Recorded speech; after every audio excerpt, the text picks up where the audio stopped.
We're live. What's up, guys? Welcome to another episode of Generation Orange. I'm your host, Mark Segovia, alongside my co-host, Sean Ringrose. What's up, Sean? How's it going? Holding it down like always. Hey, you know how it is. No rest for the Man, weary. yeah, for sure, man. I can speak highly on that myself. Actually, I'm a little bit tired, but it's all good. We're still here. We're gonna go on and talk about everything that's going on with our precious Dynamo, all the things going on, especially yesterday's interview with Tab and Glenn. But before anything else, Sean, how's everything else with you, man? Everything else okay? Everything's good. Work is going well. Got a big thing next week, so I may be very bleary-eyed next week, but hanging in there this week. We'll see about next week. For sure. So, Sean, I know we spoke about this off the show prior to getting on here, but I'm gonna hijack the show for a little bit, man, just for a couple of minutes, if you allow me this time to All yours. So yesterday, obviously yesterday I was going down my Twitter feed, trying to catch up on the latest news and all the rumors and all the good stuff going on in the world of soccer, and obviously in MLS, right? And one of the people that I follow on Twitter, which I'm pretty sure a lot of you do, is Stephen Goff of the Washington Post at Soccer Insider on Twitter, for those who don't know. And he posted something, a rumor that was obviously earlier today, clarified as true, about Inter Miami pursuing one of the sporting directors from Seattle Sounders, Chris Henderson. Now, why do I bring this up? Obviously, we're a Dynamo show. Why am I talking about Inter Miami, Seattle Sounders? It's one of those things, for me, when I saw this, I remembered a couple of shows ago prior to the holiday break, maybe the second to last or third to last show. I know it was before we got the news of Matt Jordan being re-signed for another year as general manager for the Dynamo. But, it's a little frustrating, man, and it frustrated me a little bit yesterday when I was reading this and, and looking into it. And then obviously with the news, becoming official today that, he is indeed going to Inter Miami. Obviously, we all know that they're cleaning house over there. They're going to go with a brand new direction and path and things of that nature. And I sat here in this very chair, in this very spot, on this very show, and I said clearly before, they decided to go the route of re-signing Matt Jordan that the Dynamo front office, the Dynamo leadership, whoever was over there making the decisions should be rating Seattle Sounders front office. Because whatever they're doing over there, they're doing it right. Ever since they've come into MLS since 2009, that organization, that franchise, that club, whatever you want to call it, has done it the right way. They've accomplished a lot more in their shorter period of time than we have. They're a much more attractive club to be at, et cetera, et cetera, et cetera. Now, obviously for me, I'm a regular Joe, just like you guys. I'm a fan, I'm a supporter. I watch the games. I follow rumors. I follow the transfer news, just like all you guys on here, and for all those people who are going to watch the show later on, I'm as normal as you.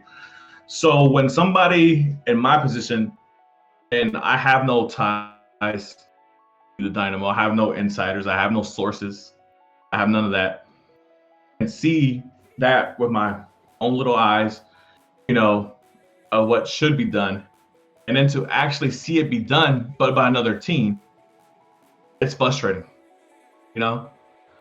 I've sat here in this chair prior in other shows, recommending obviously like players that the Dynamo should go after that would fit their system, whatever, this and that.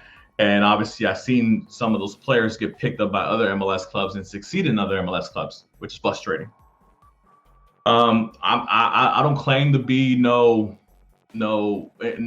anything of knowledgeable as far as, obviously what goes along with talks, and contract negotiations and things of that nature. Obviously, like I said prior, I have no sources, I have no inside information, nowhere. I'm not affiliated with the Dynamo in no kind of way. So, but when I see these things happen and I say them prior, and I see another team execute them, and then I see another team succeed with that execution, it's painful to see, man. As a fan of this Dynamo squad, like I said, I'm just a regular Joe, just like all you guys out there, supporter, fan.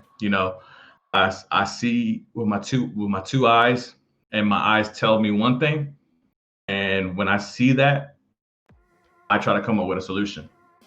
You know, and it sucks when I see other squads, other clubs, other directors, other owners take what I see and execute it for their squad. And to see that squad later on be more successful than the Dynamo, it's killing me, man. So that was just my little, one little thing I want to get off my chest. I saw it on my Twitter feed yesterday, and then today it was confirmed that Chris Henderson is going to become the new general manager or director over there of soccer directions for Inter Miami. Obviously, we know the great job he's done with Seattle, with countless MLS Cups, countless MLS Cup Finals appearances, U.S. Open Cup final trophies, etc., etc., etc. Just another one of those kind of slow burning daggers to the chest from the Dynamo front office. Tomato. I guess I have a different point of view on it. For all the success that Seattle have had, they've only had 2 head coaches during that time, and the head coach that was there prior to Brian Schmetzer in Siggy Schmid is without a doubt and deserves all the accolades he received and has received, since. That without Siggy, that team is not what that team is today. And, no discredit meant to Chris, but Chris is going to DC with massive amounts of expectation. And Inter Miami. Inter Miami, sorry. He was interviewed by DC. No, I take that back. It was Miami. Sorry, I misread the tweet earlier. You should probably go update that on. Steve Jobs, he follows DC United. He's Stephen Goff followed, and that's why I was like, oh, it had to be, but it wasn't. It was Inter Miami. So he's going to Inter Miami to obviously head that front office and take them in a new direction. And it looks like they're going to get their coach as well, Phil Nevin, who obviously was the Phil Neville, who was the coach for the England national team, the female England national team. So we'll see how that goes, man. It's just like I said, I think with everything that was going on, obviously Inter Miami didn't get off to the start that they wanted to, but they were willing to man up to their mistakes, press that reset button after year 1. And try it again. And where best to go and to go pluck away somebody from one of the most successful franchises, like, in my opinion, like I said a couple shows ago too, maybe the biggest club in MLS. I know a lot of people are gonna say LA Galaxy, this and that, but to be honest, LA Galaxy is the biggest club in MLS. Get out of here with that crap. Seattle Sounders have done a lot more the last decade. All right, so back to the point that I was trying to make when I got all sidetracked because I had the wrong team. But heading into Miami, okay, first of all, like I said, a lot of the credit for the building of that team, a lot of the credit for the success of that team needs to go to Siggy Schmid, and then in conjunction with that, it also needs to go with to Brian Schmetzer, who has had such an integral part in the success of that team. And is it a good hiring? On the surface, you would say yes, but here's the thing. I'm going to jump us from one sport to another sport real quick, talking American sports, and I'm going to relate this, and you'll understand why here in a second. This is the equivalent of any Belichick, assistant coach going to another team in the NFL. They have very rarely have they had consistent success. Once they are out of Belichick's system, essentially, their level of success is significantly diminished. And I say that because it's important to remember that just because you have a guy who's successful in one place or a person who's successful in one place does not mean it's going to be an a good, even a good chance of success in another place. He's going into a completely different position. The coach that they're bringing in Phil Neville, he's going to have a huge uphill climb. There has not been a coach that has come in from outside of MLS and succeeded in their first season in MLS. Period. There hasn't been. And I'll counter what you're saying a little bit, unless you want to keep going real quick, and then I'll counter afterwards. No, we can back and forth. Let's go for it. So, obviously you mentioned the coaches, but this is a director. It's not a coach or anything. And I understand what you meant, but but on the other side, on the flip side, you want to go back to that Patriot organization and plucking off people. Kansas City plucked off Scott Pioli to become their GM for Kansas City, and you see where they're at now. Sure, but I'm gonna counter that. That's one out of how many Belichick disciples before him. If my chances of landing, so let me put it this way: if your chance of success is 1 in 10, and that number is very low, it really should be more like 1 in 25 of Belichick's disciples over the last 15 years that he's been a head coach, or I don't think it's been it has been 15 years that he's been a head coach of the Patriots. Out of those 15 years, he's had a handful at best that have been successful, maybe 2, maybe 3. That means he has a 3 out of 25. That's not even a fifth, bro. That's not even 20%. I mean, that's not a good record. But I say that to say, Mark, and the reason I'm pushing it so hard is because I have to come back to this. People assume just because this person comes from this system, that means automatic success, or it means their likelihood of success is higher.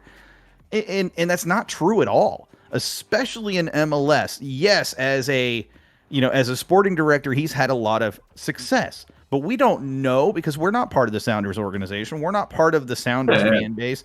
We don't know what he actually did in that role of, sporting director. We don't know what his actual responsibilities were. For all we know, he had a bunch of people underneath him that were feeding him the information and telling him, you got to sign this player, you got to sign this player, you need to trade this player, transfer this player. I don't even know if he was playing GM duties. I don't know what a sporting director does. But I understand what you're saying. But in the same sense, though, you have to pluck people from places that have been successful, to try to get success in your own building as well. Especially when you've had a long period of time with no successes, And Inter Miami, they had 1 year with no success. You can tell me long time, or you talking for Houston Dynamo?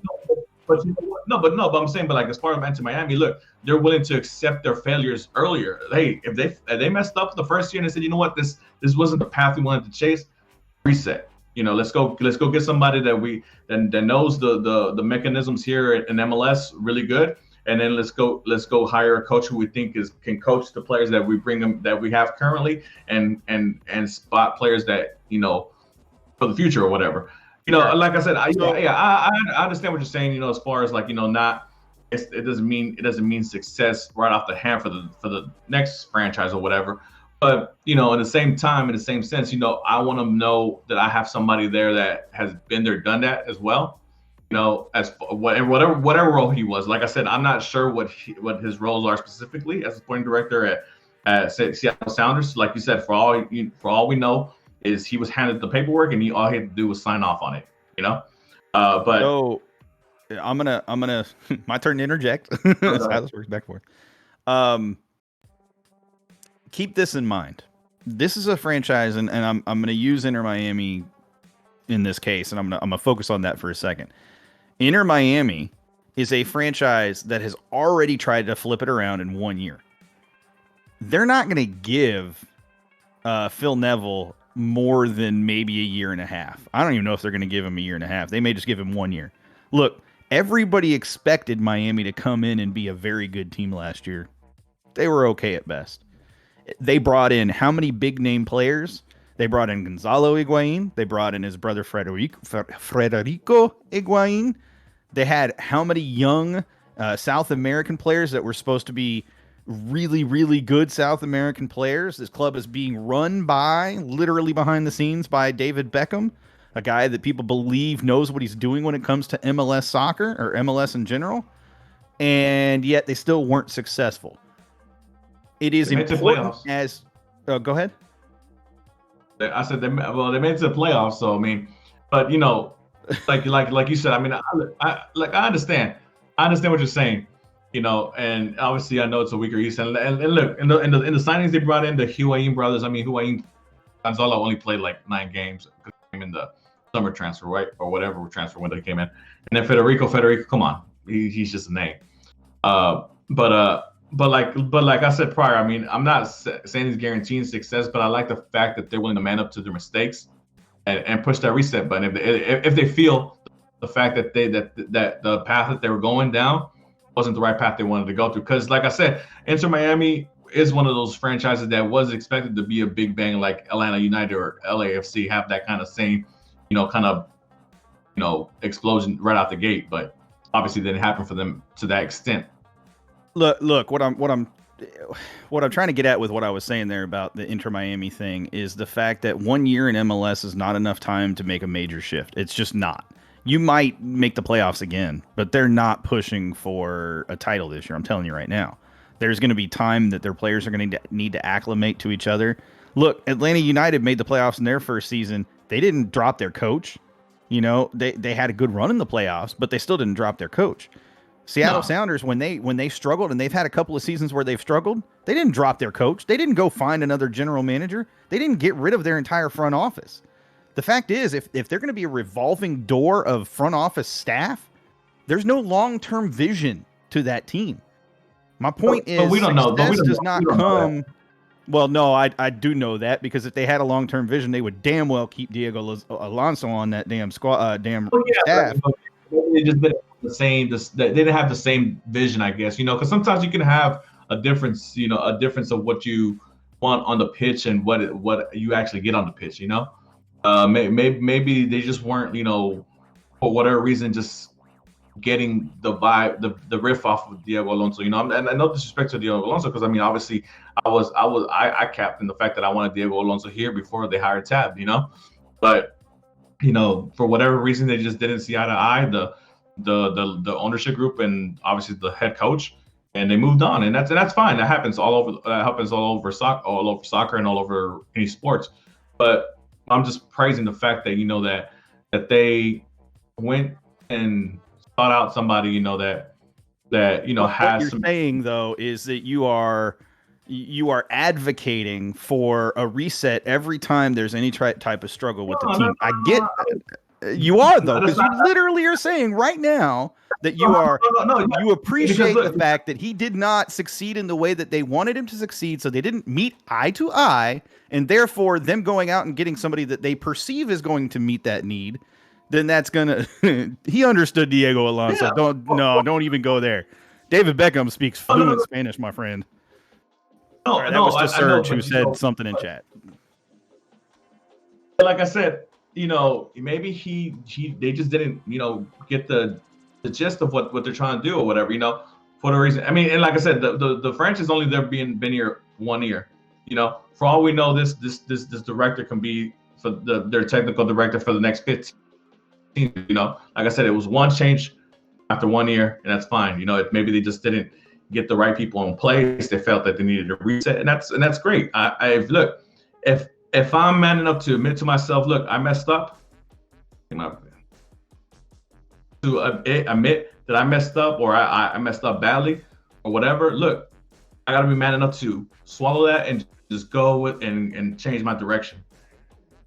I get that, but my concern is that they have set a precedence now that for their fan base, because I'm going to go back to this because I'm going to talk to you about it from the Atlanta United perspective next. They have set a precedence now for their fan base where if we're not successful 1 year, doesn't matter anything else that happened the year before that or the year after that, if we're not successful in that 1 year, that next year we're wiping clean. We're starting over fresh. We're going to bring in everything we need to bring in to make that happen. And in MLS, that doesn't work. Number two, remember I just said about Atlanta United? We talked about this a couple years ago, about a year and a half ago or so, that the reason they were successful was Tata Martino. The reason they were successful was Carlos Bocanegra working together. Yes, that's necessary for the general manager and the sporting director, technical director, whatever the hell you want to title that person as. It's important for that person who's handling the business side of operations for soccer and the person who's handling the soccer operations side in terms of day-to-day stuff. It's important for them to work together. And I harbor very strong concerns when a team in MLS after a year is scrapping things, because to me that signals, and it's true across any sport, if you are resetting after 1 year of struggles, you don't have a long-term vision, and you are admitting you didn't have a long-term Well, vision prior to that season. well, we can go back to Atlanta United with the Frank De Boer experiment. They hired him thinking that he was going to continue the But they didn't path get rid of the whole front office just because that didn't work, right? That's what I'm trying to get at. That's what I'm No, trying no, to no, say. no, I understand that, but I mean, but look, regardless if it's the front office or if it's the coaching staff, they got rid of people who were in charge of executing an objective and executing a vision, right? So, and Atlanta United's obviously case that they got rid of the coaching staff because it wasn't going what it was going. They were buying players and the players weren't fitting the system, or the players just weren't following the coach's direction. Whatever, they got rid of the board. After a year, if it even was a year, and that's fine. Like I said, you're a big club, and you have objectives that you need to meet. And if you want to be considered a big club that goes for titles year in and year out, you have to do sometimes some drastic things, and that's not no deterring, the fact that maybe they messed up, or hey, they're going about it too quickly, or they need to give the guy a chance a little bit. Sometimes, hey man, you just gotta move on. You just gotta move on. Guess we'll see. Yeah. I think I'm gonna go on the record right now, and I did this with Atlanta United. Look, this second season for Inter Miami is gonna be an absolute shit fest. We'll It's see. gonna be a circus over there, and it's gonna be very interesting to see if they can work anything out to make what they have actually work. I think there was an expectation from the individuals that they brought in that they would have success that very first year out. And unfortunately, expansion teams don't. You're not going to reach that upper echelon. You're just not, especially with all the struggles that were 2020 in a nutshell. Yeah, I mean, And the whole 2023, yeah, just threw a big pile of crap on top of everything of well, everybody. It made it difficult for Inter Miami as well too, because obviously they couldn't go scout the way they needed to go scout and things of that nature. But that's everybody's problem. It just so happened that it happened the year that Inter Miami was entering the league. But yeah, but I mean, yeah, obviously we're not gonna agree, but I guess we'll see. It's a wait and see kind of type of deal. It's just from my standpoint, obviously in our position where we've had the same front office for the last 7 years, and with the lackluster record that we carry, the fact that he's been here for 7 years, and plus another year, it's horrible. I feel like there's no like ambition. There's no need. There's no fire underneath their butts to go make a move to go improve us yeah, as a club. I get where you're coming from with that. And like I tried to allude to earlier, it paints everything that you see from league news in that perspective. You are viewing it from the Dynamo, lens of the Dynamo in terms of, man, I really wish we would make that move, and I definitely get that. But again, there's just what do they mean, Generation Pink? I must have missed that. Look, all I'm saying is I mean,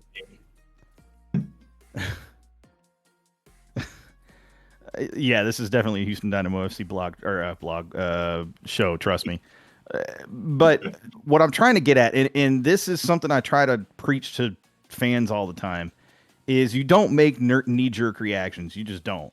And I'm going to use another league, another sport as a perfect example. Look, if the Rockets had traded Harden when he first said, "I'm out, I'm done," they would have got a crap package in return. Instead, they waited it out about a month and a half, and look what they got in return: 8 first-round draft picks, 3 players that could potentially come in and do something, at least one that's pretty much assured to do something. And they got kind of what they wanted. No, it wasn't perfect. It's not a perfect situation. But by being a little bit patient sometimes and having a long-term vision and a plan of approach and a plan of attack, you don't make knee-jerk reactions. And I think in MLS that we need to be very careful. As a fan base, look, you're right. We've had Matt Jordan for 7 years. I was advocating for his ass to be canned. Trust me, I was right that I was right there with y'all. Yeah, No, we've had patience with Matt Jordan. I'm done yeah. with the Matt Jordan Go train fast, go regardless. fast, bitch, go fast, bitch. Yeah, we were past that point 3 All years right, ago. man. But All right, but cool. So let's restart the show. Welcome to Generation Orange, guys. Houston Dynamo, everything. Forever Orange, hold it down, déjalo todo, whatever you want to go through, hashtag, all that good stuff. Sean, the floor is yours. I feel like we done talking about that. But all right, I'm willing to move on. No, But you we'll can continue that. blame Mark for going into that discussion because I love to discuss and I love to debate. No, I don't mind discussing. It's just, obviously, it's something we can discuss later on if we have time in the show. I mean, we got plenty of time. We only have 3 or 4 topics, my friend. We got plenty of time. But they're really good topics. I mean, one of the topics is the same kind of thing we're already talking about, which is MLS at large, not focused. It's not focused on Dynamo. We'll get to that though in a minute.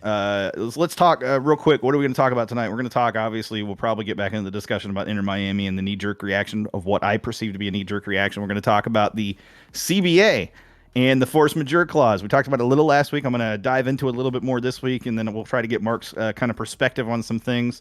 There's some really interesting tidbits that came out from Freeze, who is the MLS Players Association president, representative, something like that, CEO, individual at the top of the pecking order there.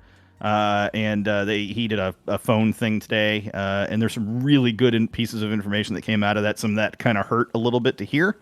And then we're going to talk about the interview from Glenn Davis's Soccer Matters last night. Reminder, Soccer Matters airs every Tuesday night at 7 p.m. Central on ESPN 97.5. That's right. We support our Houston coverage for Dynamo Dash and otherwise across the board wherever possible. But we're going to talk about that interview a little bit, a couple of key points from that interview. And then I don't know if you've heard this. I know you have, Mark, because you tweeted about it. But Kiki Struna has been linked to a couple of different teams at this point from Serie A and Serie B. Can you believe? Can you believe it? Somebody has interest in our side? I can believe it. Thank you very much. Yeah, no, I'm glad. I'm very glad. I'm assuming his agent has connections to players on those teams or coaches on those teams or something. But and then we're going to talk, or we're going to also get to, there was a trade announced today that caught my attention. That was Michael Barrios traded to the Colorado Rapids. I want to talk about that because we talked about Michael Barrios a little bit last year and last season in his connection with Morrow, and I want to kind of talk about that a little bit. And then the last thing is I want to make sure that we continue to rep H-Town coverage for pro soccer here in H-Town and all of Texas. And I wanted to make sure that we bring up the announcement today of the new platform that is being leveraged for covering soccer here in Houston and Texas across the board in the Striker Texas. I want to talk about that a little bit later on in the show, maybe close out with that. But those are kind of the topics today. If you guys have topics, feel free to throw them out in the chat. We'll be happy to address them as we're able to. And as always, feel free to engage, share your own thoughts. Even if I completely disagree with you, I'll still do my best to try to read them and try to get them on the air where I can. And Mark will hold me accountable to that because that's what Mark does. Sure, for sure. But yeah, do you want to start off with the poll question of the day? Oh, that's right. We had the poll question of the day, too. Yeah, we got to go over that. So go ahead. All right, so obviously the poll question of the day, we're in the middle of January transfer window. So obviously a lot of players moving around or hoping to move around in different clubs within the league of MLS and other leagues around the world. And one of our players has been rumored to be going back to Serie B, the second division in Italy. One Kiki Struna, like we mentioned earlier, has some interest from a couple of clubs, a few clubs actually. 3 off the top of my head: Cotrone, Empoli, and Lis from Serie B. Sorry, I try to say it in the Spanish.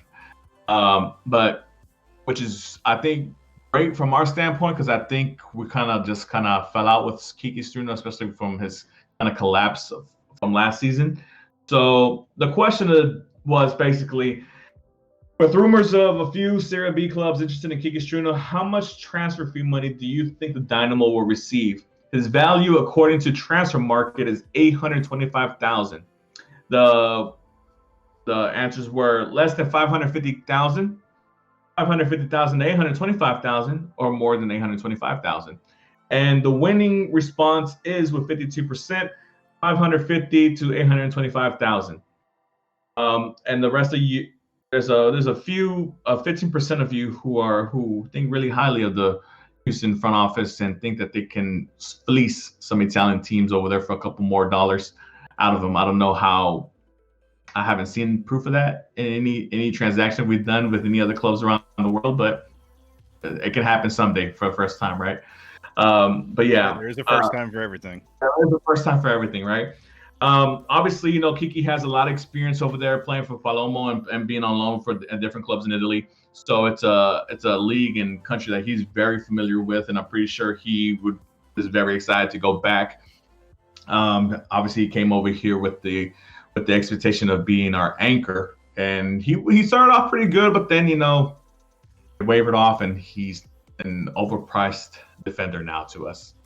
So what do you think, Sean? I mean, do you think we can at least get fair value for one of the players that we lose this season? I mean, Hmm.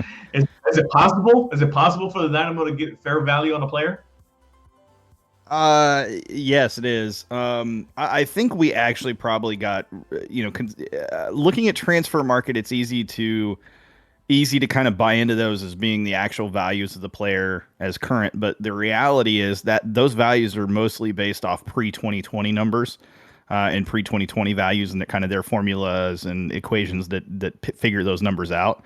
In reality, 2020, due to COVID and the reduction in income that was coming into various teams, has reduced the global market pretty substantially. Now, I'm not saying enough that top end players are still getting what they're getting, but it's not the same as what they were going to get before, or what they were going for before. Now, with that said, there are MLS players, young MLS players that are going overseas from specific clubs, FC Dallas, that are commanding $8 to $10 million, going to Juventus or Bayern Munich, or otherwise even Boa Vista. But Kiki's in a position as a player where it's clear that his time with the club is probably over. And if I'm a club overseas that wants his services, I'm probably not going to pay as much as I would pay for a player that is coming off a really good season. It falls back to the Alberth Elise kind of paradox of, if you sell the player on when they're hot, do you miss out on the player having another 1 or 2 seasons of being really good, and then you see diminished value overall because you sold them early? I think the Dynamo tend to get attached to players, and that's probably a GM thing. Probably falls on Matt Jordan. They tend to get attached to players in a way where it's difficult for them to be comfortable selling them on. There was no reason we couldn't have sold Elise 2 seasons ago. Prior to last season, basically, and made substantially more money. We could have sold him prior to COVID. And really, I don't know if there would have been a whole lot of drop off in general. I mean, we wouldn't have been any worse than 4 and whatever we ended up being for the season, right? So, selling him before 2020 wouldn't have been that much of a hit, really, and we probably could have made a lot more money on it, and then we would have had more money to spend in the summer window. But I No, digress. yeah, I think the Kiki situation is a little bit different from the Alberth and Mauro, obviously situation, because I think that the plan with Kiki was to keep him, to have him. We would have wanted to keep him if you would have had a, okay season, given the circumstances of what was going on, with the whole COVID, and then with the whole transition to working under Tab and all those other things. But he just has such a fallout, man. Like he just crashed down, man. He just crashed out.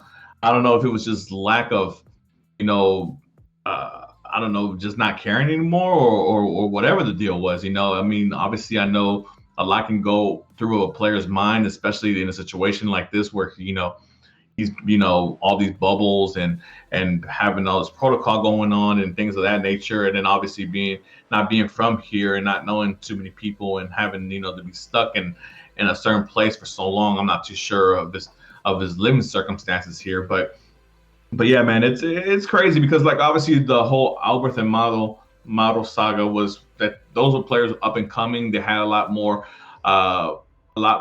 ceiling to reach, and we should have sold them prior to them, in our situation bringing his contract to an end. The whole thing with Mato, we should have sold him, when he was in the peak of his potential or his powers or whatever. But that obviously didn't happen, for whatever reason.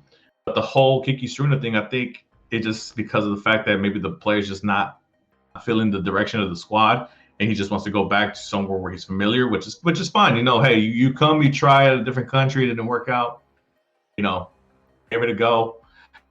It's time to go back home, and that might be the situation here. And I mean, and look, I'm not expecting $1 million for Kiki, but I mean, if we can get somewhere, 700, 800, be cool. I mean, you can do some pretty good business with that money in MLS. So, we'll see what happens. I'm sure that he will be gone before February comes around, especially with the multiple number of clubs looking to sign him. So that makes it even better for Dynamo. Puts more leverage on their end, to basically give him out to the highest bidder. So. Yeah, that actually transitions really nicely. But before I transition, so you mentioned, Kiki's transfer market value shows around 880,000. My expectation, what I'm hoping for, or kind of expecting, is somewhere around 400 to 600,000, which would be just right around break even for him. And I think, really considering the situation, break even is actually a comfortable place for us to be. For a 29-year-old, 30-year-old player right now, 30-year-old center back. That's pretty good. And obviously losing Kiki creates a hole that needs to be filled. Well, let's fast forward to last night on Glenn Davis's Soccer Matters show, and Tab is on, and Tab is being asked about signings and anything that any activity that may be going on. And Tab brought up that he hopes to be able to announce a player acquisition in the next few days. George seems to think it's going to be Hector Moreno. I would be shocked and surprised, but I wouldn't complain. It's not.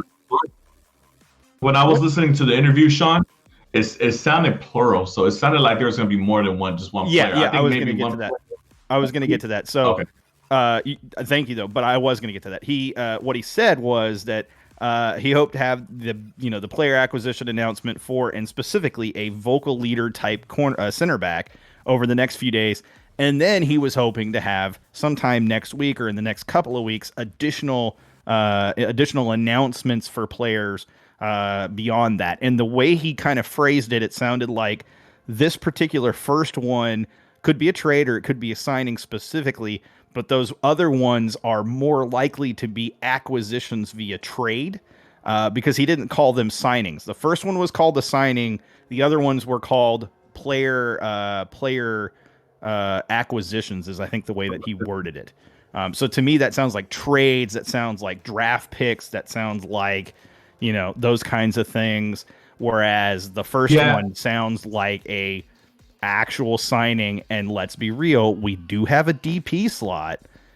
And he did say a vocal leader type center back, somebody who's athletic, kind of, I guess, rules out a few, but there are not a large number of center backs out there that really truly fit vocal leader type center back.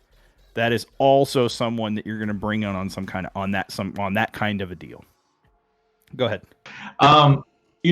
Obviously they mentioned dangling the third overall pick. So obviously, one of those players is going to be acquired within the league if they're thinking about, trading that pick. Like you mentioned earlier, as far as the local leader center back coming in, and I try to pinpoint, obviously do a little bit of research and see who could possibly be talking about, and kind of, try to narrow the field a little bit. I'm not, obviously not, I have no connections in there. I don't know what the hell they're talking about. Nestor says so Sergio Ramos, and no Sergio Ramos. Hey, I actually did call that out on Twitter when I asked the question, who would you like to see for that position? I said specifically, now let's be realistic and no Sergio Ramos, please. Yeah, the one player within MLS, I'm not thinking of any other players outside in the other leagues that would fit that criteria to me, who would be worth close to DP money, if that, because I don't know how I feel about paying DP money for a defender unless you know for sure this guy's going to be a lockdown defender, right? Walker Zimmerman from Nashville SC. I'm gonna throw another name at you, Matt Hedges. Matt Hedges is the one, but that would be doing another deal with FC Dallas. Yeah, You know? and the first one was hard enough. I don't know if we're gonna get the second one. Yeah, so that's why I didn't really look into FC Dallas, because Matt Hedges was one of the names that I kind of circled, but then when obviously his affiliation with FC Dallas, and I doubt that Dallas wants to provide more defensive help to their main rivals, but they've got some young players that are coming up through those ranks though, so you never know. I mean, unless they all get sold to Europe, but yeah, Walker Zimmerman. If that's the name, if that happens to be the guy that they're talking about, then I'm for it, man. I love that guy's attack, the guy's mentality, and he's a force on set pieces, corner kicks, because he's so tall and he can go up there and get him and head those goals in.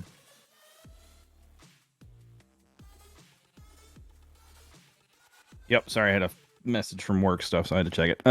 So the thing is, as much as I look, if we landed Walker Zimmerman right now, I would be absolutely ecstatic. There's no doubt about that. But it's not a player that I expect to be bringing to the Dynamo at this point. And if I'm not mistaken, does he play for Nashville still? Or did he? Yeah, he played for Nashville. Yeah, he's not moving from Nashville, I'm telling you right now. Their defense was so strong last season. The only way he's moving from Nashville is if we include a player going the other direction that they absolutely want for their attack. And frankly, there's not a player on our team that I think they want for their attack specifically. Nashville, for obviously the big success they had last season in their inaugural season, their offensive wasn't nowhere near the capable as their defense was, right? So I mean, maybe there is somebody that their coach and staff feels that they can turn around and convert into a 10, 15 goal scorer. Who knows? But like I said, on this team, they're right. Not unless they're looking at Quintero. That's it. Look, I don't care what team you watched last year, but if you saw any Dynamo last year, you know for a fact there's only one player on our team scoring 15 goals in a season right now, and that's Darwin Quintero. But look, like I said, I try to narrow it down, and says Miles Robinson. I don't think so, man. Atlanta United's they're gonna keep they're that type of team that keeps their youth, and they want to make sure that they continue to surround their youth with a lot of veteran players and a lot of big name players as well to compete in this league. So yeah, I don't see Miles Robinson being the name. But we'll see. I guess next week we'll wait and see. Oh yeah, for sure. So real quick, I'm gonna run through a list of the top market value players, center backs in MLS right now. You have Jorge Figal for Inter Miami. You have Walker Zimmerman, of course, for Nashville. You have Aaron Long from New York Red Bulls. You have Miles Robinson from Atlanta United. You've got Gomez Andrade or Andrade, depending on how you want to pronounce it, from Sounders. You've got Gonzalez Perez from, I believe he was on Miami last year. Eddie Segura from LAFC. Debasi from Minnesota. Tim Parker from New York Red Bulls. And then the 10th is Alexander Callens from New York City FC. Matt Hedges doesn't even break the top 10 at market value. His market value is currently listed at $2 million, and he's a 30-year-old defender. Now, it was noted the 12th highest market value, Steve Birnbaum from DC United, is out 10 to 12 weeks after an injury to one of his legs. I could see us try to make a play for Aaron Long. I wouldn't be opposed to that. Austin Trusty just signed with Colorado, so he's off the market. But there are some options. Kind of really drop from there. But Tab has made it clear that he wants to go younger if possible with center backs. But I could certainly see us try to bring in a veteran center back to take that position. My gut instinct is that this That's what we player that want the Tab is local talking leader. about, that's a center back, is going to be is not going to be one from within MLS. This is going to be somebody who's coming in from outside MLS. And somebody had posted earlier, kind of tongue in cheek, but also because there were rumors related to it about Chris Gloucester. And he's an outside back. I could see Tab trying to convert him to play center back, but he's mostly an outside back, but he is 6 feet tall. So definitely fits the mold for sure for a center back in MLS. Um, Or it helps give a cover for Lundy, and then you can move Junko into a center back role since he is a big boy.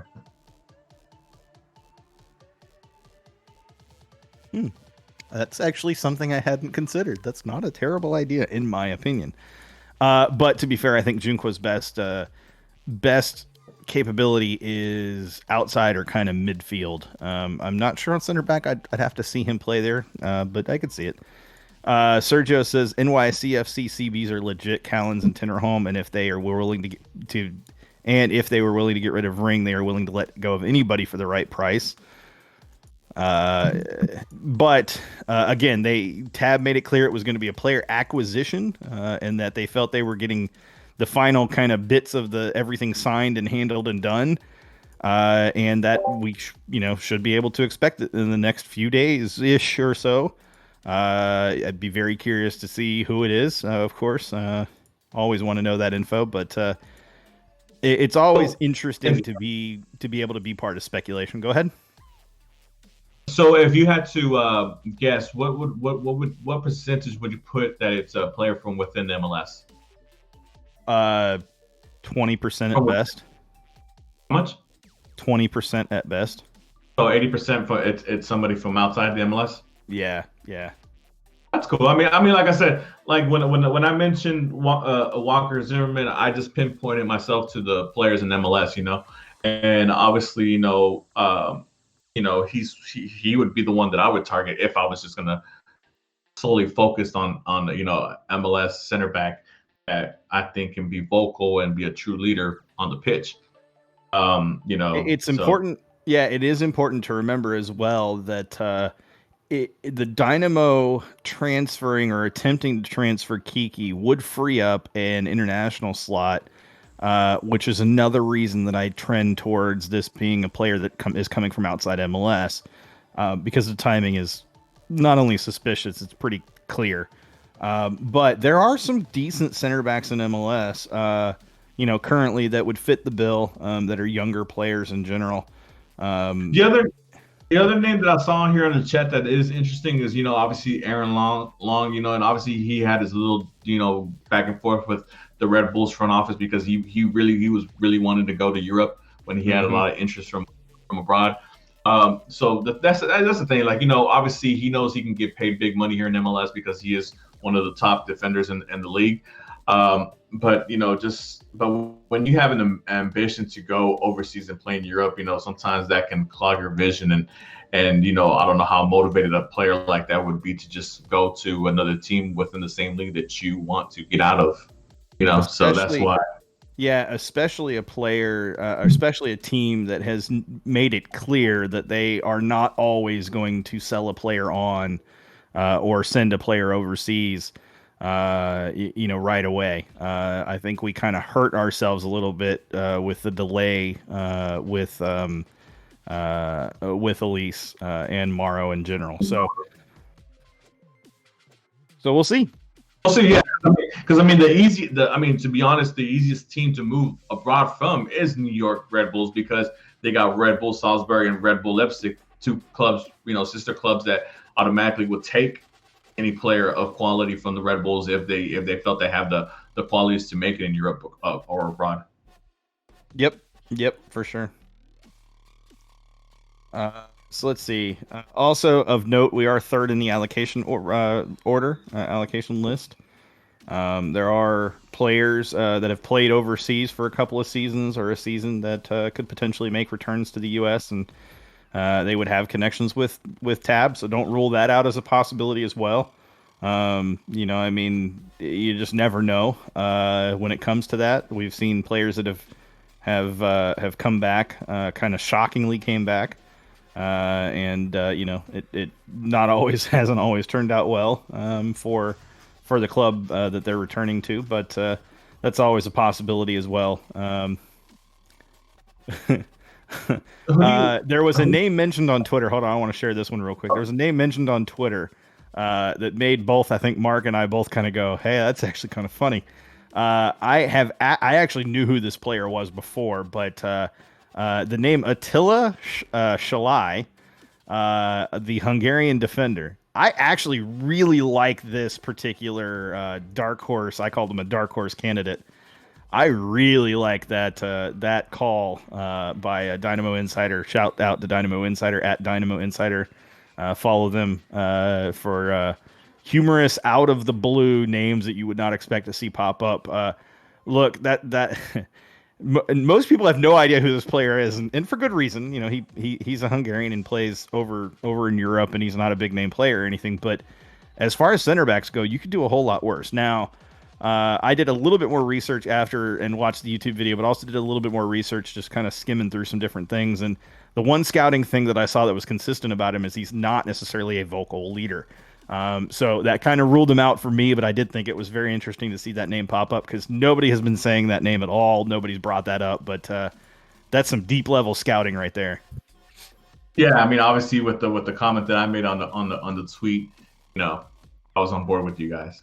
Look, No, but yeah, you can't play in the Hungarian league and be soft. That's all I'm going to say about that. yeah. I mean, there's certain leagues where you hear it and you're like, Iceland Premier League. I'm like, damn, those guys have to be hardcore over there. Bunch of Vikings playing soccer, you know. Yep. So I mean, it's just one of those things. But yeah, man. I mean, obviously, there's a lot of names that can be thrown out there, especially if we're going to talk about clubs outside of MLS.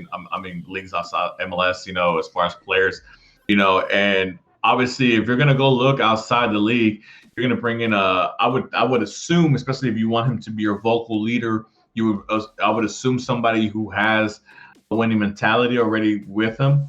And somebody who has been to the top of the mountaintop and whatever respective league that they've been at, who's had, who can bring a whole new injection of life into the club because, obviously, it's one thing to try to change the culture of a club, but it's kind of hard to change the culture if you have the same players on the pitch that were part of the past, culture or culture you're trying to get rid of. And, it's kind of hard for them to get past that sometimes, because they've been just so used to being bottom of the league or bottom of the table. I know a lot of names were mentioned on the chat on that page. Me myself, I mentioned one name, and obviously he would check off a couple of boxes that I think a lot of the fan base are looking for, and when they're bringing in players, but. Who knows? Who knows what they're thinking? Like I said, I guess we'll just have to wait till next week to see what actually happens. I'm looking forward to it. Like I said, I didn't get a chance to really listen to Glenn's show last night, but Sean did send me the clip of the Tab interview, and I listened to that part, and it had me really excited because he sounded very confident in the fact that there was going to be a major not major, a signing next week, and then he expects a couple more after that, and not to mention he expects more attacking help as well. As far as a couple more strikers, or more competition all over all over the squad, which is great because even though sometimes we sit here, we try to play coach, and we try to see, oh well, we're gonna play so and so here, and then you got all your 11 covered, and then you're like, oh wait a second, but I have X, Y, and Z on the bench. It doesn't matter, man. You gotta keep bringing in the competition. Let's not kid ourselves. Even though we enjoy some of these players and we love some of these players, the fact of the matter is that for the last couple of years, this has been a bottom of the table squad. They need all the competition that can be brought in. They need to be pushed as far as they can. And if unfortunately, some of these players that we quote unquote love end up on the bench, and hey, that's where they end up. I'm all for having a whole new attitude and whole new players with a whole new perspective and winning mentality on the pitch. Not the same old thing we've been eating up the last couple of years. Yep, fully agreed. Uh, so enough about uh, well, actually, before we switch from player acquisitions, Tab also, we mentioned that Tab mentioned on the show that he was they were looking also at potentially having some more announcements in the next couple of weeks specific to player acquisitions. And Glenn did ask him, kind of cornered him a little bit on it. Are you looking to upgrade striker or center forward? And his response was pretty simple. He said, look, anytime you can upgrade the center forward striker position, you do it. This is the sport we play, and you have to. So I wouldn't be surprised if they've got somebody in mind potentially to back up. He definitely wants somebody for the attack, and I think midfield is probably another position. I feel like we're probably set on outside backs, and then one center back, and then draft another center back. Probably set on center backs. But I feel like midfield probably needs just a little bit more competition there, especially in specific positions. Look, Joe Corona is a huge, well, not huge. Joe Corona is a good signing at a position of very much need. But there are, you have two other positions at center mid you definitely need to consider at least bringing in someone to push those players that would start there. So takeaways on that: center forward, striker position, or midfielders that you can think of that you would want to bring in that makes sense besides Messi or Ronaldo. No, look, obviously, we need to score goals. The team overall needs to score goals. And I don't care who they bring in. They can bring somebody in from the backyard from Bear Creek. If that guy knows how to score goals, that's all I want. I want the ball in the back of the net because I'm tired of seeing all these counter attacks and all these great possession and lead up to the 18 inside the box to come out goalless. I'm so tired of ball not being placed in the back of the net. Basically, this the team has a lot of pace, has very attack minded. Quintero does do a great job in distributing the ball. So does Memo, and so does Seren. And then obviously Corona hopefully does the same thing if he's given the opportunity. But we need to have the forwards available to put the ball in the back of the net. And like I said, I don't care who it is. As long as he's doing his job on a consistent basis, and it's not one of those things where he scores 3 goals in one game and then we don't hear from him for the next 10 weeks.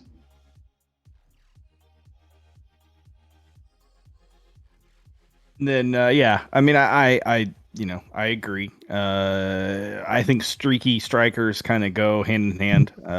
Streaky strikers is kind of the thing. But when it comes to strikers, center forwards, Tab is no stranger to those players from his time as U.S. men's national youth team youth coach. I can tell you for a fact I've been looking through some of the players that he's coached previously.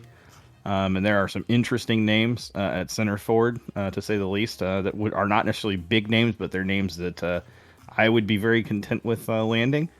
But yeah, I mean, like I said, midfield, I feel like we do probably need an upgrade, and I guess we'll just kind of see what happens from there. In terms of upgrades and what Tab brings in. I think if there's anything that we have that I feel like we need to do as a fan base, let's go ahead and trust Tab to make the right signings, make the right decisions around players to bring in.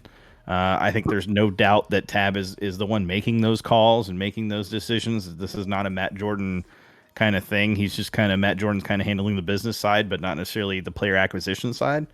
And I think that's good. I think Tab needs that level of commitment from the front office to give him the space to maneuver. And it's clear his network and his connections are very vast, and he can find players for sure. And You Uh, know, it's crazy but because like obviously like and if you look at all the successful franchises in MLS the last 2-3 years, all of them have something in common. They have a leader in the back, a legit center back, and a leader who scores a lot of goals. You know, a legit goal scorer, center forward, striker, whatever you want to, whatever position they're playing. It's one of those things where those two positions are very important if you want to start a winning culture in any club in MLS. And unfortunately for us, we don't have that at the moment. At least I don't think we do. I know who knows. Maybe Ari Lassiter is our goal scorer for the season. But at this particular moment, from what I've seen from the players, we don't have the anchor in our back, and we don't have the guy who's going to put the ball on the back of the net that I feel can take over the game when the team really needs somebody to step up and take over a game. We don't have that type of player, so it's an unfortunate thing because, excuse me, you see like the clubs like Atlanta United, Miles Robinson, Joseph Martinez, right? LAFC, Carlos Vela, Eddie Segura, and the Seattle Sounders, Raul Ruiz. Um, he just said the guy's name earlier. I forgot the guy's name. But just case in point, you need if you're gonna have high quality players, you need to have them for sure in those two spots. yeah, certainly agree. And again, we have to, there's a tendency to look at young players and hope and put a lot of hype behind them. Gomez Andrade is the one you were thinking of from Seattle. Yeah, there you go. Thank you, Sergio. Yeah, I place a lot of trust in Tab. I had advocated for Tab when Wilmer was brought in.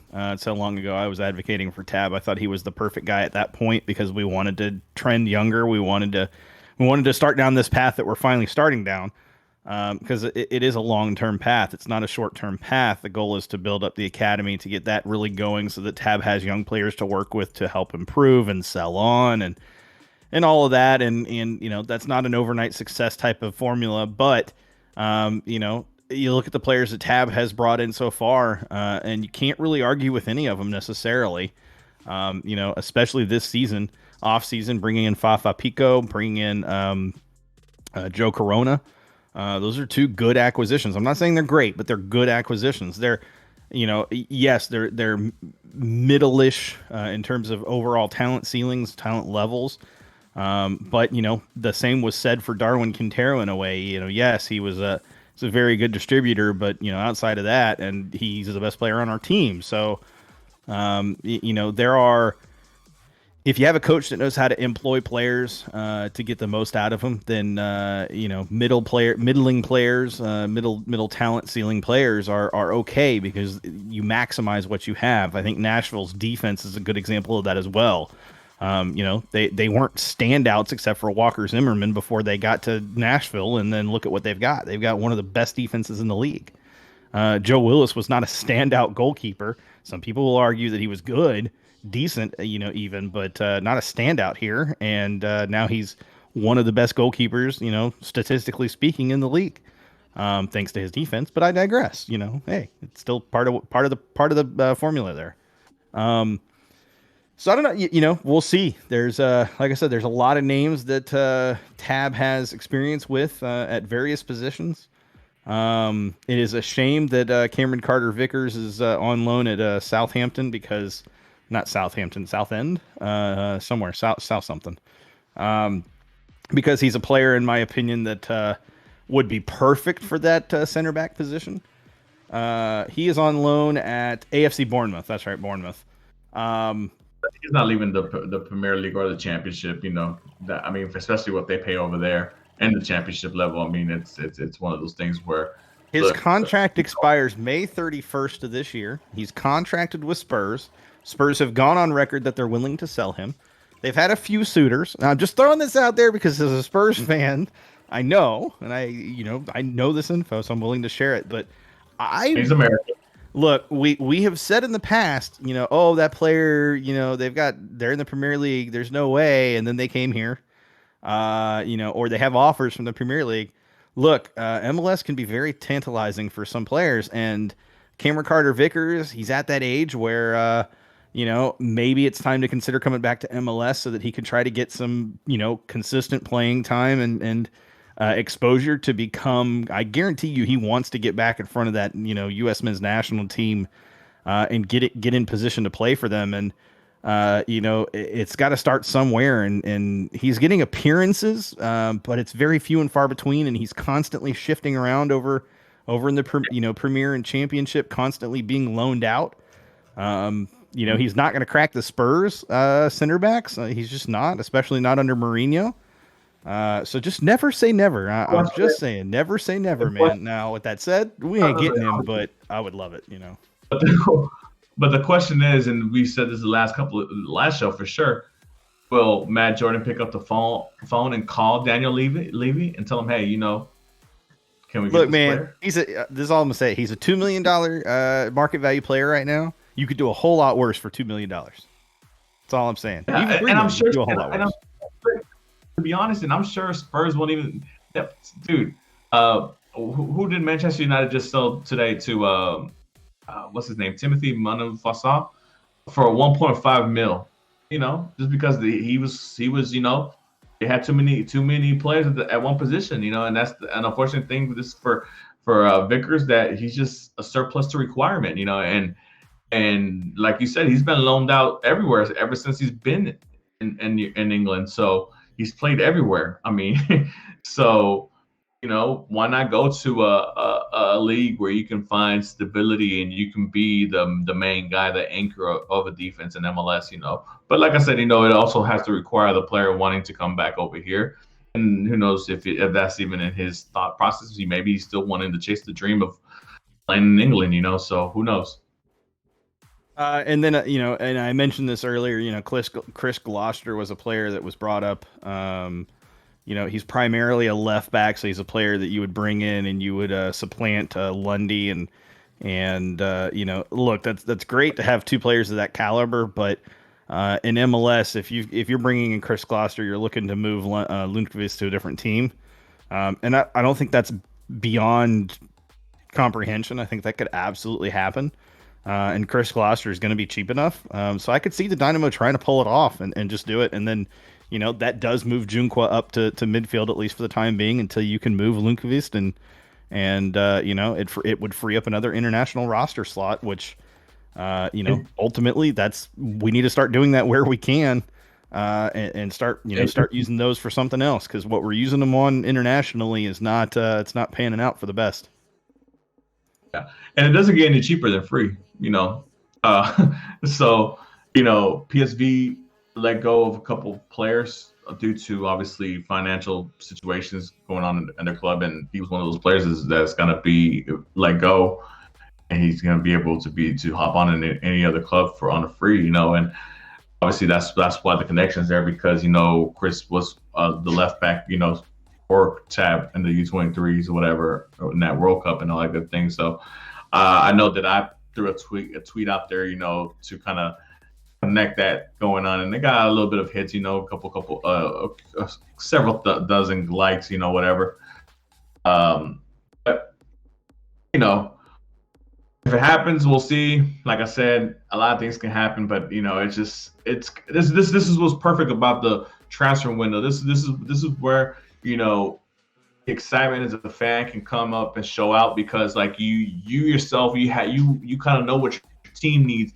You try to go out there and try to put the pieces inside the puzzle and try to see what fits, in your standpoint. And then when your team finally makes those acquisitions, you see how close you were to whatever they were thinking, because obviously, unfortunately, it's not as open as far as names go when it comes to MLS teams and players being linked to MLS clubs, unless it's a big name like Mercer or Ozil to DC United or something like that. But aside from that, I mean, it's kind of fun to play GM sometimes, So we'll see what happens. We'll see what happens again next week. Because of what Tab said on Glenn's show, I do expect to see what kind of signing they make, and it looks like that vocal leader and the anchor of the defense is the first one that's going to be given out. So we'll see, man. Hopefully, it's somebody that we can all be excited about, somebody that we do kind of have familiarity with, and somebody who can really, truly, finally be an anchor for this defense that we've been looking for so long now. I'm going to make Like, a joke, but I'm looking forward to the Dynamo announcing Minor Figueroa has returned to the club for the 2021 season. That vocal center back leader that you're looking for. oh man, That would be peak Dynamo 2021 for sure. oh man, love you, Mino. Man, Uh, I threw a name out there. Obviously, I threw out Diego Reyes, and a lot of people I know are familiar with him. During his time with Club America, and then obviously he played with Porto in Portugal and Fenerbahce in Turkey, and he's back with Tigres in Liga MX, and he's a 28-year-old center back. Obviously, has a lot of winning along the way, and unfortunately for him, he has a couple of players in his position that are younger, that have a lot of high quality in front of them, that are potentially players that are going to be sold on pretty soon to European clubs. But why not? Why not a player like Diego Reyes? I know, I forgot who it was on the Twitter. He just said no, Chicho. please. But Chicho, yeah, please no. yeah. I mean, but but why? Why? Why not? I mean, he would raise the profile of the club, but especially in the every season, is every offseason, it seems like, oh, when they're gonna bring a Mexican player, when are they gonna bring a Mexican player? Well, he checks one of those boxes. He checks the boxes of, we need a center back. He checks the box of he's a vocal player, real vocal player actually. So he checks off a couple of boxes. So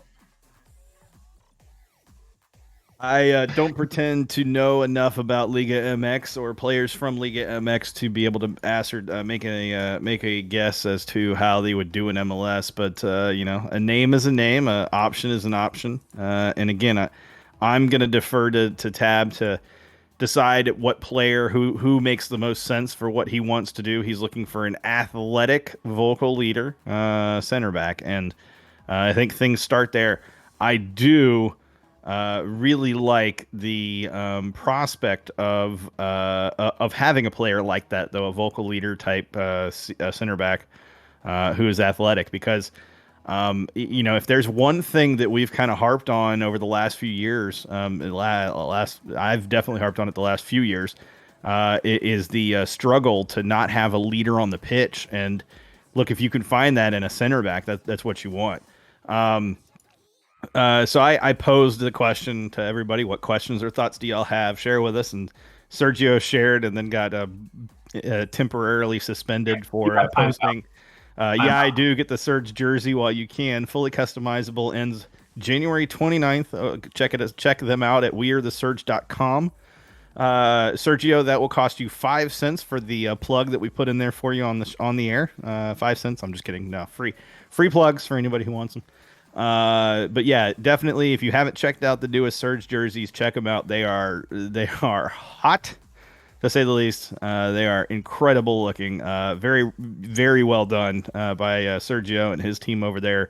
wearethesurge.com. If you haven't signed up for a membership, or you haven't looked at the jerseys yet over there, the other merch that's available over there, you definitely need to check it out.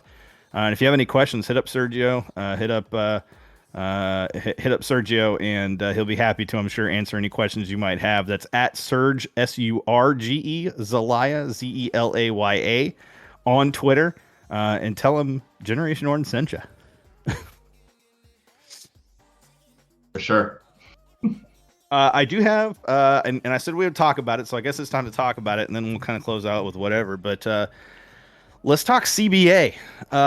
This is a big one, man. This is a big one. So, we mentioned last week MLS opted to go the route of force majeure, and the Players Association has now gone on record saying that they view the decision as one that's geared to help the owners and hurt the players now and into the future.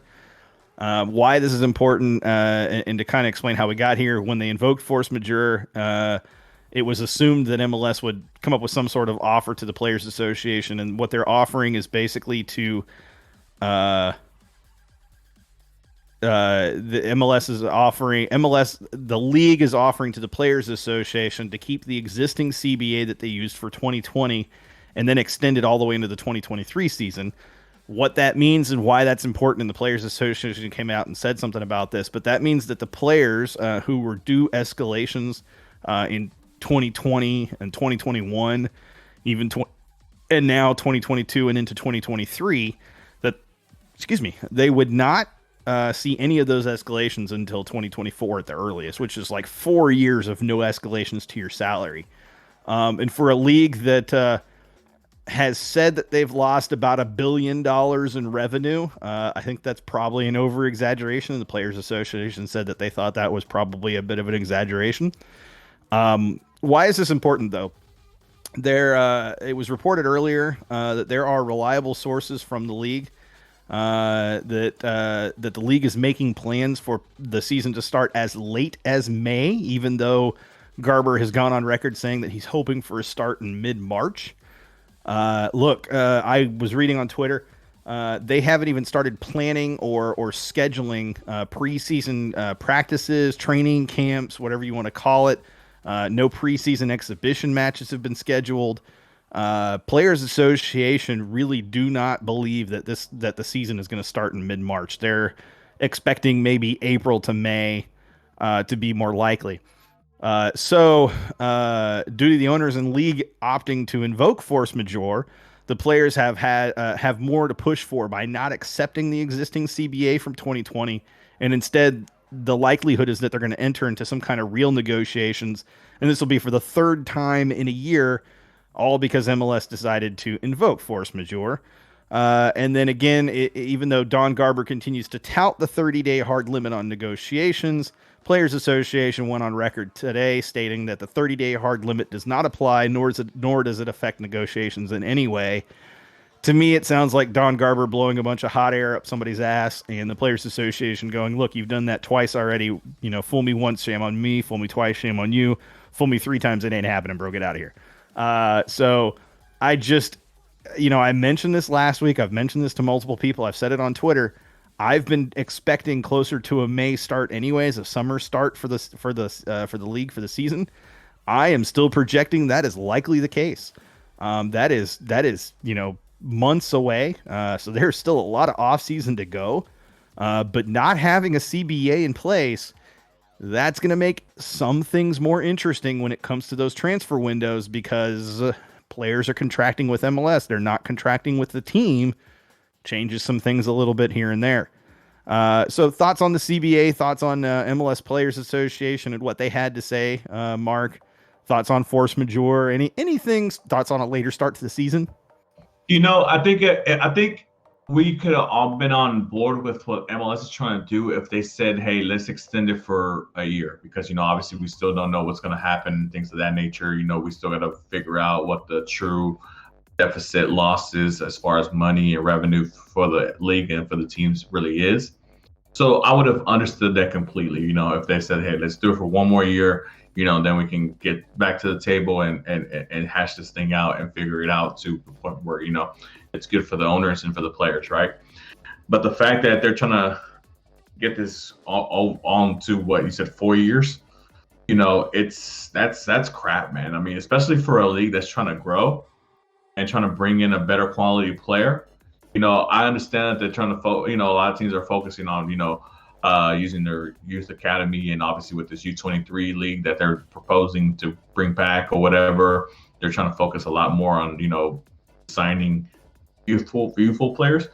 But still, you don't make a league completely based off players of your own country. If you want to make your league attractive and have an attractive brand of soccer, you have to be able to bring in players from other places around the world, and if you're not able to at least be competitive as far as wages to those players, and without forgetting the majority of your players domestically here, because the thing is we have to take care of that 21st, 22nd, 23rd player on the squad. Those players have to be taken care of too, and they have livelihoods, and they have futures that and careers that aren't gonna last long. or long as they expected. So, with that being said, I think it's a little frustrating as far, from the players' standpoint, obviously. I hope that this isn't the route that they're planning to go with as far as, extending it to what you said to 2024. Yeah, that's going to be way too long. And then as far as the start of MLS, being May, yeah, I mean, I know there were some rumors out there being thrown about March or whatever, which I thought, it's kind of soon. I mean, I know obviously we've had the vaccine, being out there and all that stuff, but without knowing what the side effects are yet, obviously I think it's hard to predict for them to have a regular start in March like they usually do. I mean, so and then as far as the preseason, I haven't heard any words of preseason. Usually the Dynamo are gearing up to go to Tucson to do their little preseason over there. No word of that. Who knows if they're going to maybe do a MLS's back tournament type of deal again, and maybe use that as a preseason, or maybe use that as a kickoff, like they did last year. I mean, well, yeah, last season. A lot of different variables, man, and the CBA thing couldn't have happened at a worse time, especially with all this COVID stuff going on. So it's kind of a black eye to the league right now. Yeah, I liked your point for sure about, if this was just a 1 year extension, they said, hey, let's take it into 2020, let's do this as 2021, keep the same one, and then we'll renegotiate, in the off season next year. I think then, fans would be a little bit more forgiving, and I think the Players Association might be a little bit more forgiving. But trying to extend it an additional 2 years after that, I mean, you're basically saying that, you're projecting what they're really asking for is we want to have enough time that after COVID is resolved enough to start getting fans, 80 to 90% back into the stands. We want to start recouping that loss that we experienced the prior year. And I get that, but that's not fair to the players because you've already basically asked them to take a pay cut, whether it's a salary cut or not. It's still a pay cut. You're cutting bonuses, and the guaranteed amount has gone down. And then you're saying that that cut that you took, we're also going to limit your ceiling even further than what you were expecting it to be limited at.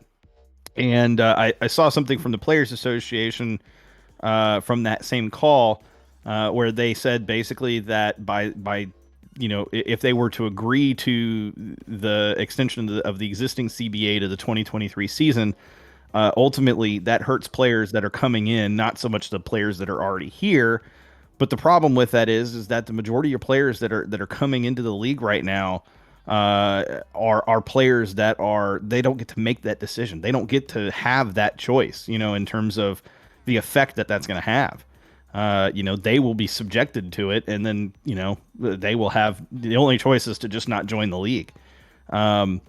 So I don't know. We'll see. Like I said, I continue to project that we're probably looking at an early summer, May start time. I think is fair for the season. I think they reduced the number of matches down yet again for this season. I think your point about the vaccination, kind of trying to wait a little bit longer to just kind of see what the side effects are, what the overall ramifications are, the contagious factor after the fact, those kinds of things. Trying to wait for all that stuff to kind of just shake out is in the best interest of everybody. It's in the best interest of the players, the coaches, technical staffs, your front offices, definitely the fans, definitely your stadium personnel like security and concessions and things of that nature. And MLS does not want to operate. Teams don't want to operate in a less than full capacity environment. It's not economically feasible for them to do that over the long term. And certainly it's better than no fans in the stadium, but to do it, over even half of this upcoming season would be very detrimental to their to their bottom lines. We're already operating with a team that struggles to meet the bottom line when they can have I can't call it a full stadium because I don't know if we've ever had a full stadium other than back in the Robertson days, and maybe the first match in the Ching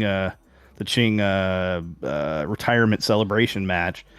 But the Dynamo can't afford to operate for too long under Brenner with less than 50% capacity and less than 50% fan attendance for too long. So I don't know. I guess we'll just see how it kind of all shakes out. But it's very interesting to keep an eye on that.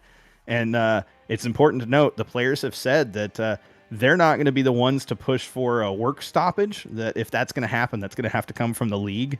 And that the league have already told them that if it came to it, that's what that they would be the ones to do that. So there wouldn't be a player strike. It would be a lockout more or less where owners lock out the players. So it could be very interesting when we get closer to the projected league start time. And bear in mind last year before the season began, they literally went until the last couple of days before the season started to finalize the CBA. So we could be in for a little bit of a long road in terms of CBA negotiations, and it's going to be interesting. That's all I'm going to say about that. No, for sure. I mean, it's crazy how much I guess the political side of the business can be. Especially for a sport that we obviously all enjoy. How they always say there's the nasty side of the business. When it comes to these sports. And this unfortunately is one of those times. Especially in MLS that for as much as we want to be excited and hyped for the upcoming season because it's the start of a new beginning. Fresh start. Blah blah blah, etc. etc. We're sitting here talking about the CBA and contracts and what's going to happen about wages and how they're going to determine whether or not MLS has lost over $1 billion in revenue and other crap. It just kind of brings the whole vibe down. But yeah, man, obviously, hopefully, I'm hoping for the best outcome for the players, obviously, because like I said, these players, let's not kid ourselves, their careers are not that long, so they're obviously trying to make as much money as possible during their playing career. Obviously, they're playing a game that they love, and they're trying to make as much money out of it as they can. This isn't this for as much as we wish it was, but this isn't the Premier League. This isn't La Liga. This is MLS, and unfortunately, MLS globally is still a small league. Comprised of below average players still. And that's what it is. So.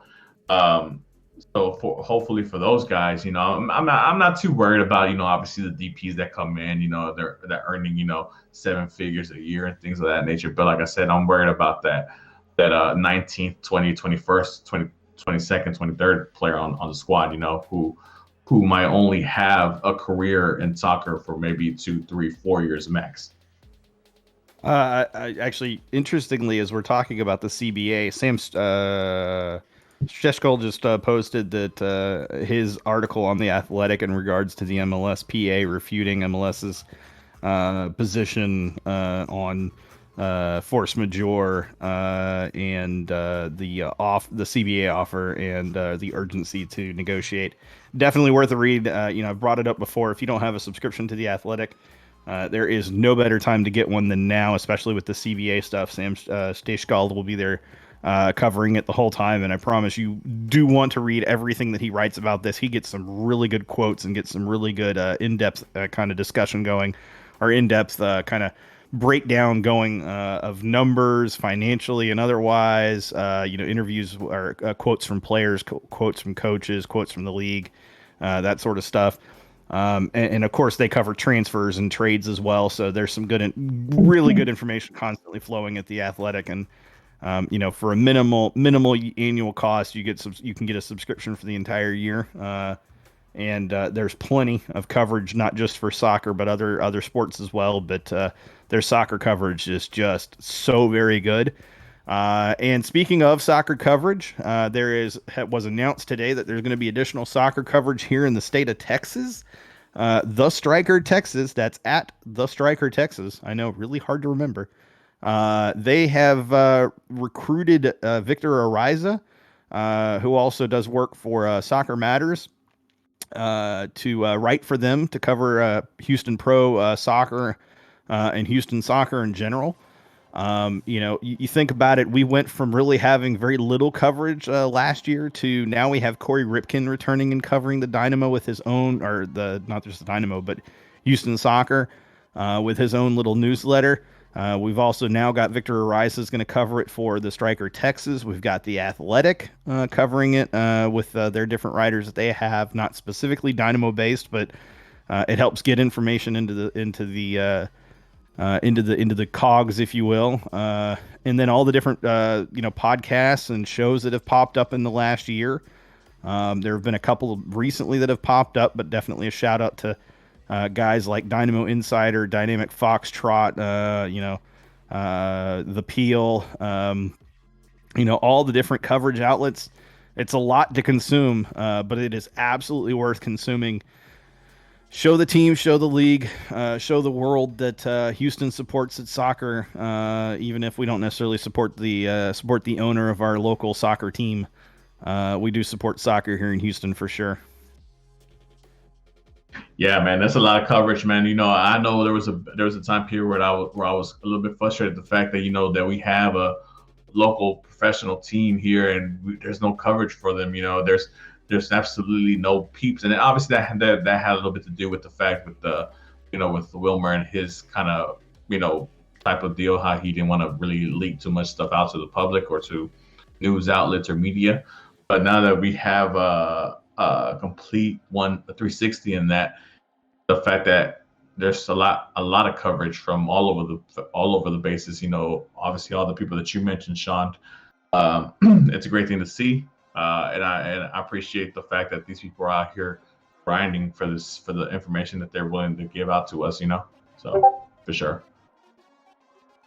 Yeah, for sure. And and today, for Houston fans in general of Houston sports, it has been hell. This entire month has felt like an absolute slugfest between news of the displeasure and the Texans' news of the displeasure with James Harden now being traded to the Nets today for an absolute monster number of draft picks and bringing in the players that they brought in.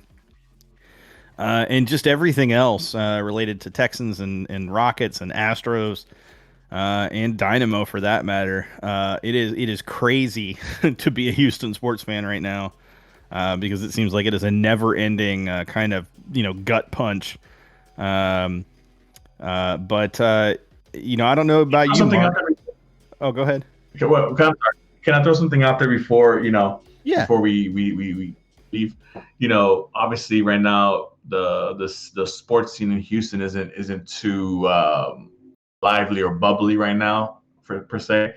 I think it's very lazy of the national media to be out there throwing again a report about the Astros trash can scandal. A year later, what's going on? That's just so lazy, man. I saw it pop up on my ESPN feed, and I'm like, oh my god, are you serious, man? We're still with this, like. I don't know. It must be a slow day in news, but yeah, that's. I mean, that's the crazy thing, right? Slow day in news, but you got James Harden being traded. You've got Nick Caserio becoming GM of the Texans officially, and the whole fiasco of them now scheduling to bring in Eric Bieniemy and having to wait until his playoff run with the Chiefs is done to interview for the head coaching position. Just all the various things that are going on right now, and somehow that's all they can think to to drum up to try to write about right now. You called it lazy. That's absolutely what it is. It's lazy reporting. It's somebody that didn't want to write a new story and just kind of copied quotes and ran with it. And they're trying to drum up a little bit of ire from Houston fans while they're already down. And frankly, you know what? That's fine. Feel free. We got a chip on our shoulder. Cleveland has had one for years, and they're starting to turn the corner. We'll get there again. I'm not worried. H time till I die, baby. Let's go. Yeah, for sure. Also, I want to shout out to real quick. Is it Screwston FC? Oh yeah, man. Yeah, that drip looks nice. Yeah, man. I don't know who's behind it. Obviously, I would like to get to know. If you're on here, if who's behind that, man. Obviously, get a hold of me in my DMs at on Twitter at Segovia or at Sean Ringrose or at Generation Orange. Yeah, man, that drip looks fire. You know, like I said on their tweet, I quote tweeted one of their tweets that looks like I'm gonna be whipped out in purple pretty soon. So, um, obviously, with the whole H-Town culture here, you know, you can't talk about Houston culture without talking about DJ Screw and all that stuff, the SUC click and all that stuff going on, you know, that happened in the past, you know, and just to kind of embody it with soccer culture, it's a fun concept, and I'm really excited to see where that goes. But guys, we're at the end of the show. Sean, I guess I don't know. We'll see. Maybe we'll be back next week. I know you have a lot of things going on for at work next week, but you know, if possible, we'll be here next week. You know, hopefully we have some announcements for these signings, and we have actual names and faces to put to these actual signings. So, but regardless, guys, whatever you do, don't forget to hold it down for H-Town. So, I'll see y'all guys later.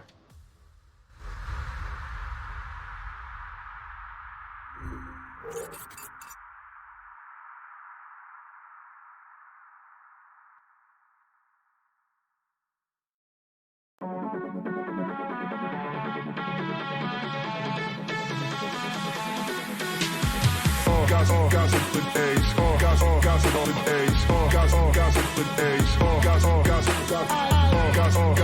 Ace. Gossip on the Ace. Gossip with Ace. Gossip on the Ace.